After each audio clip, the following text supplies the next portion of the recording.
ఇప్పుడు మీరు చూసినట్లయితే ఆంధ్రప్రదేశ్లో 2024 సార్వత్రిక ఎన్నికల తర్వాత కూటమి ప్రభుత్వం అధికారంలోకి వచ్చిన తర్వాత ఒక్కొక్కటిగా ఇచ్చిన హామీలను నెరవేరుస్తున్న ప్రభుత్వం ఏదైనా ఉందంటే ఈ దేశంలో కూటమి ప్రభుత్వం, అందులో ఆంధ్రప్రదేశ్ అని చెప్పడానికి ఏమాత్రం శక్తి కాదు.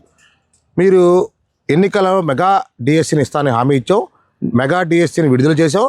మెగా డిఎస్సి ద్వారా ఇవాళ లక్షలాది మందికి ఈ రాష్ట్రంలో దాదాపు నిరుద్యోగులకి దాదాపు నెలకి 50 నుంచి 60 వేలు సంపాదించుకునే ఒక విద్యా వ్యవస్థలో మార్పు తీసుకురావడం కోసం ఉద్యోగాలు ఇచ్చాం. అలాగే ఇప్పుడు జాబ్ క్యాలెండర్ ప్రతి సంవత్సరం జనవరి 1న జాబ్ క్యాలెండర్ ఇస్తానన్న జగన్మోహన్ రెడ్డి గారు తన పరిపాలన కాలంలో ఒక్క జాబ్ క్యాలెండర్ ఇవ్వకుండానే తన 5 ఏళ్ల పాలన ముగించారు.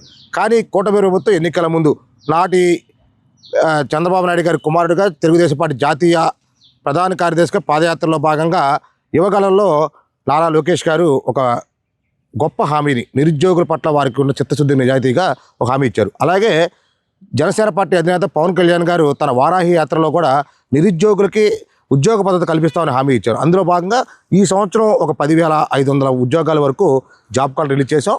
జాబ్ క్యాలెండర్కు డేటు ఫలానా డేట్న ఈ జాబ్కి నోటిఫికేషన్ వస్తుంది, ఎగ్జామ్ ఈరోజు ఉంటుంది, ఈరోజు మీకు అపాయింట్మెంట్ ఆర్డర్స్ ఇస్తామని కూడా చాలా స్పష్టంగా ఇచ్చిన జాబ్ క్యాలెండర్ జీవోలని తెలియజేశాం. అలాగే మీరు అన్నట్టుగా 2 లక్షల ఉద్యోగాలు, 3 లక్షల ఉద్యోగాలు, ప్రతి వ్యక్తిని పారిశ్రామికవేత్తగా తయారు చేయడం, ప్రతి ఇంట్లో ఉపాధి కల్పించడం, ప్రతి వ్యక్తికి ఉద్యోగ అవకాశం కల్పించడం ధ్యేయంగా ఈ రాష్ట్రంలో కూటమి ప్రభుత్వం పనిచేస్తుందని చెప్పడానికి మీరు అందరూ చూస్తున్న విధానాలు చూడాలి. పారిశ్రామికవేత్తలను ఆహ్వానిస్తున్నాం. ఈ రాష్ట్రంలో అనేక మౌలిక సదుపాయాల కల్పనలో ప్రధాన భూమిక పోషిస్తున్నాము. అలాగే ఇండస్ట్రియలిస్ట్కి ఇచ్చే అవకాశాలతో పాటు నిరుద్యోగులకు అవసరం అనేక సంక్షేమ అభివృద్ధి పథకాలు తీసుకోవడంలో ప్రభుత్వం ముందుకు వెళ్తుందని చెప్పడానికి ఒక కూటమి పార్టీ నాయకులుగా చాలా సంతోషిస్తాం.